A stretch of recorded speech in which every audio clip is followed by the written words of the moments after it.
Hi! Welcome sa Malupitang Recap. Ang movie natin ngayon ay pinamagatang Rosalie. Siyempre kung bago ka pa lang sa aking channel, huwag kalimutang mag-subscribe at mag-iwan ng like bilang suporta. Thank you. Nag-umpisa ang movie kay Cetina na inalok ang dati niyang kaklase na si Arakel bilang perpektong kandidato para sa kanilang eksperimento. Alam niya na sa kabila ng pagiging isang sinungaling nito, ibinenta ni Arakel ang kanyang bahay para makapagpadala ng pera sa kanyang ina sa Amerika. Nailalagay nito si Arakel sa isang malaking utang. Nang marinig ito, tinanggap ito ng amo ni Cetina na si Mirage Lion para sa kanilang eksperimento. Sumunod na araw, ipinaalala ng kadate ni Arakel sa kanya na nangako siyang dadalhin siya nito sa pasyalan pagkatapos ng kanilang malupit na laban sa kama. Sinubukan niyang magpaliwanag para makaalis pero pinagbantaan siya nito. Sa sandaling iyon, dumating ang landlord ni Arakel na si Margarita. Sinama ito ni Arakel sa sala para makalabas ang kanyang kadate pero narinig pa rin ni Margarita na isinara nito ang pinto. Pagkatapos, hiningi ni Margarita ang kanyang bayad sa bahay pero nangako si Arakel na babayaran niya ito sa loob ng 1 linggo. Alam ni Margarita na nagsisinungaling siya kaya pinayuhan siya nito na maghanap ng disenteng babae at ayusin ang kanyang buhay. Tiniyak ni Arakel na mayroon na siya. Kinalaunan ay dumalo siya sa isang dance competition kasama si Melena. Gayunpaman, nakita niya ang loan shark na si Razmak at tauhan nito na si Drat na pinapanood sila kaya kinabahan siya. Naabutan siya ng lalaki sa banyo at hiniling sa kanya na bayaran na ang kanyang utang. Pagkatapos, isiniwalat ni Arakel na ang ama ni Melena ay may-ari ng isang kumpanya ng alak kaya't papakasalan niya ito at gagamitin ang kanilang budget sa kasal para bayaran siya. Gayunpaman, binigyan lang siya ni Razmak ng 4 na araw. Bilang backup na plano, sinubukan ni Arakel na ibenta ang kanyang bar pero dahil hindi ito sikat, tumawag siya ng ilang kaibigan para magpanggap ng mga customer at nag-alok ng kanilang mga inumin ng libre. Gayunpaman, ang inumin ay apple juice lang dahil mas tipid ito. Hindi nagtagal, dumating ang buyer at nagsinungaling si Arakel na palaging puno ang kanyang bar. Gayunpaman, ang isa niyang kaibigan ay nagreklamo tungkol sa apple juice kung saan narinig ito ng buyer. Dahil dito, nabuking ang panlilinlang ni Arakel. Sumunod na araw, sa wakas ay dinala na ni Setinian si Arakel para makipagkita kay Mirage Lion na ipinaliwanag na gumawa sila ng feminine na robot na may organ ng tao. Inisip ni Arakel na gusto ng mga ito na subukan ng robot sa kanyang bar para aliwin ang mga bisita pero kinorek siya ni Setinian. Layo nilang palitan ng robot ang mga tao sa iba't ibang larangan. Gayunpaman, kailangan muna nilang matutunan ng robot ang emosyon ng mga tao, kaya nakagawa sila ng mga sintetikong hormone para sa kanila. Para matiyak na gagana ito, kailangan nila ng isa sa mga robot para tumira kasama si Arakel sa loob ng 1 buwan. Pagkatapos, dinala si Arakel sa robotics warehouse kung saan nakilala niya ang robotics system with artificial intelligence o Rosalie. Sinabi ni Arakel na hindi ito mukhang totoong tao pero tiniyak sa kanya ni Cetina na hindi ito ang huling produkto. Kapalit ng pagsubok ng produkto, makakatanggap si Arakel ng 20 milyong dram. Sa kabila nito, sinabi ni Arakel na ikakasal na siya sa tagapagmana ng isang kumpanya ng alak at madali lang siyang makakakuha ng 20 milyong dram kaya lumabas na siya. Gayunpaman, tiniyak ni Setinian sa kanyang amo na malapit nang gumapang si Arakel pabalik sa kanila. Hindi nagtagal, nakipagkita si Arakel sa ama ng kanyang kasintahan na si Shajen na inamin na gusto siya nitong bugbugin. Gayunpaman, iginiit ni Melena na siya ay umiibig, kaya nagpa siya si Shajen na bigyan siya ng pagkakataon. Sa kabila nito, tumanggi si Shajen na hayaan si Arakel na pangasiwaan ng alinman sa pagpaplano at budget ng kasal. Sa halip, itatalaga si Arakel na magbayad para sa damit ni Melena. Dahil wala ng pagpipilian, tinawagan ni Arakel si Setinian at tinanggap ang alok at gumawa siya ng listahan na dapat itsura ng robot. Kinalaunan ay nagkita ang dalawa para magpirmahan ng kontrata kahit na nag-aalala si Arakel tungkol sa hindi paggana ng robot. Tiniyak sa kanya ni Setinian na ito ay makabagong teknolohiya at nagkakahalaga ng milyon-milyon ang materyales nito. Nang marinig ito, nagtataka si Arakel kung pwede ba nilang ibenta ang robot pero ikinainis lang ito ng kanyang kaibigan. Noon lang, nakita ni Arakel ang isang magandang babae na dumating. Sa pag-aakalang ito si Rosalie, agad siyang nagsimulang magreklamo na hindi ito ang eksaktong tulad ng hiniling niya at hinawakan niya ang babae para patunayan ito. Bigla siyang sinipa ng babae at sinabi ni Setinian sa kanya na hindi ito ang robot. Pagkaalis ng babae, sa wakas ay dumating na ang robot at mabilis itong inimbitahan ni Arakel na sumayaw. Kinagabihan, dinala ito ni Arakel sa kanyang apartment. Ang robot ay naglinis at nagluto para sa kanya na labis niyang ikinatuwa. Pagkatapos maghapunan, sinubukan ni Arakel na akitin ang robot pero hindi nito naiintindihan ang kanyang mga pahiwatig. Tinawagan ni Arakel si Setinian para magreklamo, kaya ipinaliwanag nito na tulad ng isang babae, kailangan niya munang ligawan ang robot para ma-activate ang pakikipagbardagulan na features nito. Pagkatapos, tinawagan siya ni Melena at inimbitahan siya na mamili ng damit pangkasal sa sumunod na araw. Kaya, lumabas si Arakel kinabukasan at nag-withdraw ng pera bago pumunta sa bridal salon. Gayunpaman nang makarating siya, kinorner siya ni Razmik dahil lumipas na ang kanyang 4 na araw.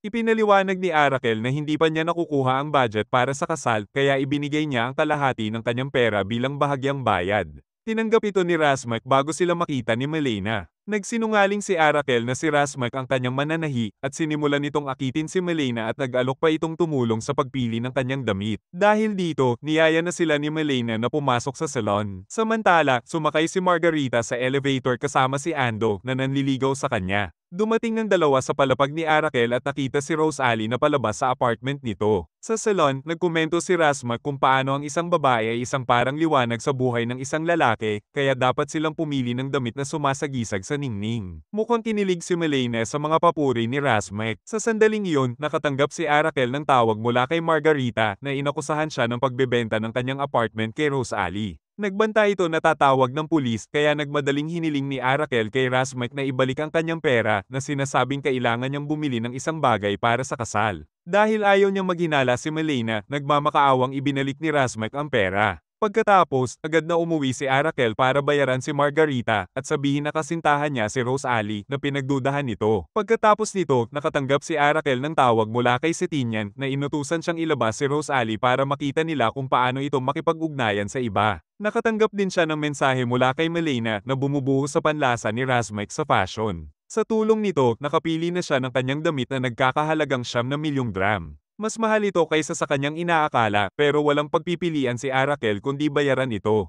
Pagkatapos, dumating si Rosalie kasama si Ando na tinulungan siya sa kanyang mga pinamili. Masaya nitong binati si Arakel at nagluksa si Ando kung paano nagkaroon ng napakagandang babae si Arakel. Pagkaalis ni Ando, sinabihan ni Arakel si Rosalie tungkol sa pag-alis ng bahay pero ipinaliwanag nito na bumili lang siya ng mga grocery gamit ang credit card mula sa laboratorio. Nang makita ang bagong pagmumulan ng pera, kinuha ni Arakel ang credit card at ginamit ito para bumili ng bulaklak para kay Rosalie at pumunta ng bar. Nang amuyin ni Rosalie ang mga bulaklak, nakita ng mga siyentipiko ang unang synthetic hormone na ginawa sa kanyang system. Sa bar, nakipagkita si Arakel at Rosalie sa dati niyang kaibigan na si Artak, isang mahilig sa cryptocurrency. Interesado si Arakel na pasukin ang negosyo, pero nang itaas niya ang paksa, binanggit ni Rosalie na ang kumpanya ni Artak ay lugi na. Nagulat ang lalaki nang marinig ito, lalo na nang ibinahagi ni Rosalie ang kanyang kaalaman tungkol sa kalakalan. Sinubukan ni Artek na baguhin ang topic, kaya't sinabi ni Rosalie na ang kanyang kadate na ibinahagi na nagtuturo siya ng tula ng Japanese. Sa sorpresa ng lahat, binigkas ng robot ang isang tula ng Japanese, kaya nagsinungaling si Arakel na nag-aral si Rosalie sa Tokyo sa loob ng 2 taon. Sa paghihinala, hiniling ni Artek na makipag-usap kay Arakel nang sila lang. Tinanong niya si Arakel kung paano siya nagkaroon ng isang matalinong babae tulad ni Rosalie, kaya iginiit niya na mahal niya ito. Gayunpaman, sinabi ni Artek na isa siyang sinungaling at baon sa utang, kaya malabong may magmahal sa kanya. Humingi siya ng paumanhin sa pagiging prangka tungkol dito, pero tumanggi itong makipaglokohan pa dahil alam nito na ikakasal na siya kay Melena. Sa pamamagitan nito, umalis na si Artek kasama ang kadate nito. Lingid sa kanyang kaalaman, ang kanyang mga salita ay bumaon ng malalim kay Arakel. Gayunpaman, ngumiti siya nang batiin siya ni Rosalie mula sa malayo. Bigla, sumulpot si Razmik at nilapitan siya. Nang makita nito ang kanyang pakikipag-ugnayan kay Rosalie, inakusahan siya nito sa panloloko kay Melena. Nagsinungaling si Arakel na si Rosalie ay isang performer sa kanyang bar, kaya biglang kumanta ang robot sa entablado. Dahil dito ay nakumbinsi si Razmik kaya umalis na siya. Ipinagpatuloy ni Arakel ang panonood kay Rosalie habang nagsisimula na siyang magustuhan ito. Ipinagpatuloy nila ang kanilang date sa pasyalan at pagdating ng bahay, naghanda si Rosalie ng Japanese dinner para kay Arakel. Nagtanong si Arakel kung bakit siya kumanta sa bar, kaya ipinaliwanag ni Rosalie na nababasa niya ang mga sinasabi ni Razmik kaya kumanta ito para tulungan siya. Gayunpaman, nagtanong siya kung bakit nagsisinungaling ang mga tao, kaya ipinaliwanag ni Arakel na para makuha nila ang kanilang gusto. Nangatwiran si Rosalie na ang lahat ng bagay sa kanilang mundo ay malulutas ng matematika at sa prinsipyong ito, hindi pwedeng umiral ang mga kasinungalingan.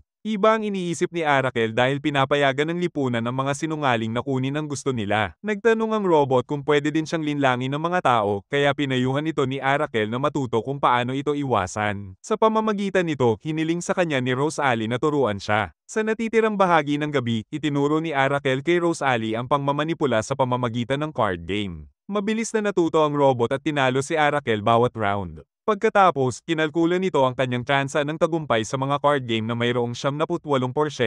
Nagbigay ito kay Arakel ng isa pang ideya. Hindi nagtagal, nakita ng mga siyentipiko na sinaliksik ni Rose Ali ang mga lokasyon ng mga kalapit na kasino. Ang paglalaro sa mga kasino ay pwedeng makatawag ng pansin sa kanya, kaya inactivate nila ang mapang-akit na feature ni Rose Ali para maabala si Arakel. Dahil dito ay biglang inakit ng robot si Arakel. Gumana ito kaya pumasok na silang dalawa sa kwarto. Pagkatapos, magdamag na binembang ni Arakel ang malupit na robot. Kinaumagahan, sobrang napagod si Arakel sa kanilang mainit na laban magdamag. Tinawagan niya si Setinian para ibalita na halos walang kasiyahan si Rose Ali, kaya iminungkahi ng siyentipiko na bawasan ang kanyang gana. Sa sandaling iyon, sinimulan na hanapin ni Rose Ali si Arakel, pero bago pa siya nito mabalik sa kama, na-update na ang system nito na tinatapos na ang pang-akit na feature. Pagkatapos, naalala nito na dapat silang pumunta ng kasino, kaya nagpunta na sila doon. Madaling nanalo si Rose Ali gamit ang mga tumpak na kalkulasyon, kaya kumita si Arakel ng maraming pera. Habang pauwi, sinabi ni Arakel na naiinggit ang mga lalaki sa kanya sa kasino dahil kay Rose Ali.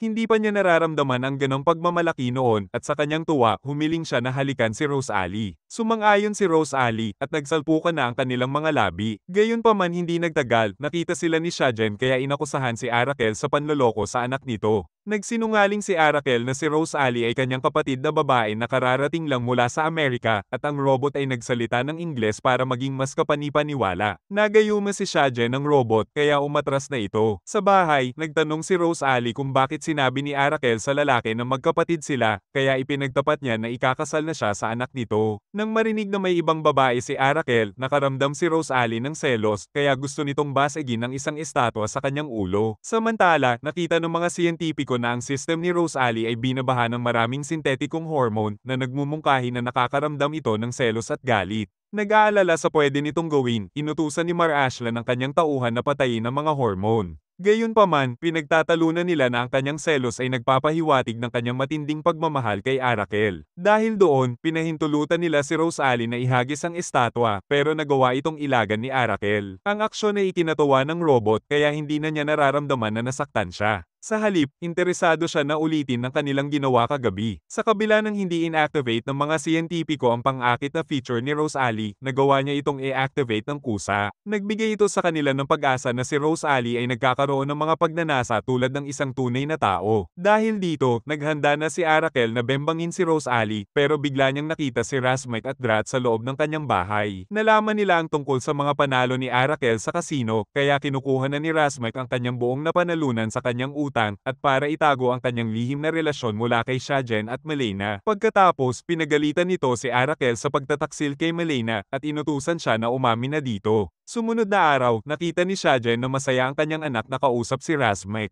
Maya-maya pa ay tinawagan nito si Arakel para makipagkita. Doon, ipinahiwatig ni Shajen na interesado ito kay Rose Ali. Tumanggi si Arakel at nakikiramay si Shajen sa kung paano gagawing komplikado ng kaayusan na ito ang kanilang family tree. Gayunpaman, iginiit nito na maiisip nila ito ng maayos sa hapunan, kaya inimbitahan siya nito sa kanilang restaurant mamayang gabi. Sa takot na mabuking ang kanyang lihim, nagmadaling umuwi si Arakel at sinabi kay Rose Ali na nagkagusto sa kanya si Shajen, kaya kailangan nilang magpanggap na bumalik na siya ng Amerika. Gayunpaman, naniniwala si Rose Ali na kailangan nilang harapin ang problemang ito, kaya sinabi niya na magtiwala sa kanya. Dahil doon, sumama sila sa hapunan ni Shajen ng gabing iyon kahit na nakita ni Arakel sina Malena at Razmik na dumating din sa restaurant. Bago sila mapansin ni Shajen, nagdahilan si Arakel at umalis para tignan ng dalawa. Habang wala siya, tinanong ni Shajen si Rose Ali kung ano ang tingin nito sa kanya at nagkomento ang robot na tila ay tapat siya sa mga taong mahal niya kahit na ikamete niya.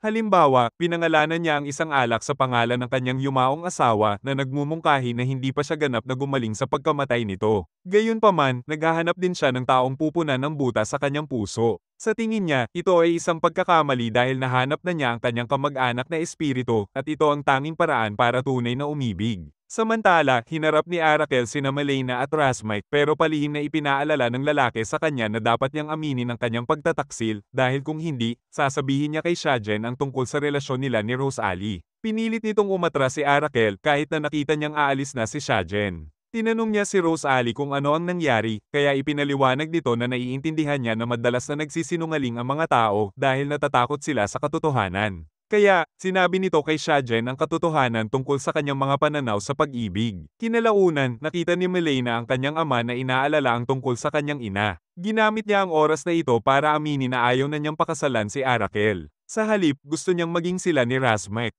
Hindi ito iniisip ni Shajen dahil nakita niya na kapareho sila ni Razmite. Samantala, nadatnan ni Arakel si Rosalie na natutulog habang nakagawa siya ng synthetic melatonin para makatulog siya. Ipinapakita nito na talagang sumusulong siya para gayahin ang mga tao, kaya gusto ni Mar Ashla na tawagan siya ng mas maaga kaysa sa inaasahan. Sumunod na araw, nabuhay si Arakel sa pinakamagandang panahon sa kanyang buhay dahil nakakapagbayad na siya ng kanyang renta at nakakapagbigay pa ng pera sa mga pulubi. Nag-e-enjoy din siya sa kanyang bar bago mapayapang makipaghiwalay kay Malena. Kinalaunan, dumating si Shajen sa bar para harapin si Arakel pero nang tawagan siya ni Malena para ibalita na naayos na nila ang mga bagay-bagay, nagpa siya siyang uminom na lang. Habang naroon, nakita niya ang singer ni Arakel at agad siyang naakit dito. Hindi nagtagal ay nakauwi na si Arakel at nakita niyang wala na si Rosalie at mga gamit nito. Tinawagan niya si Setinian na nagsasabing dahil tapos na ang kanilang pag-test, binawi na nila si Rosalie. Ikinadurog ito ng puso ni Arakel kaya nakiusap siya na makita si Rosalie sa huling pagkakataon. Sumang-ayon si Setinian basta't makapagpasya sila kung saan magkikita at kakalimutan na niya si Rosalie pagkatapos. Kalaunan, nagkita na sina Arakel at Rosalie.